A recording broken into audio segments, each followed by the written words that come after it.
गरीब हाँ तो मेरे 5 बच्चे ने, मियाँ मेरे सिर ते नहीं है तो मैं बहुत मुश्किल गुजारा करती हाँ। मैं सिमे सारे का काम करती हाँ। मेरे पिते की तकलीफ मैनू भी हो गई है। मेरे बच्चे, छोटा बच्चा मेरा गोदी च, वो भी बीमार है। 5 बच्चों के नाल मैं बड़ी मुश्किल गुजारा करती पई हाँ।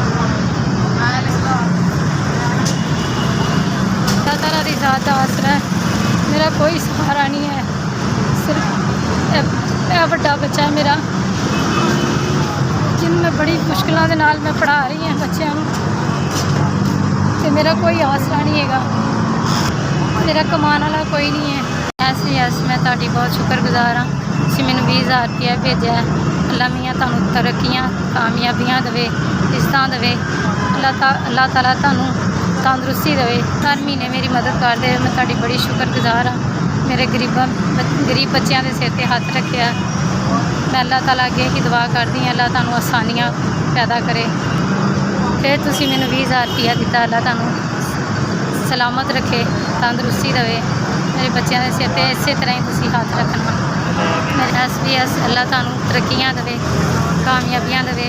जिस मेरे गरीबनी के सिर ते हाथ रखिया, अल्लाह तुहानूं तौफीक देवे हर गरीब के सिर ते हाथ रखन दी।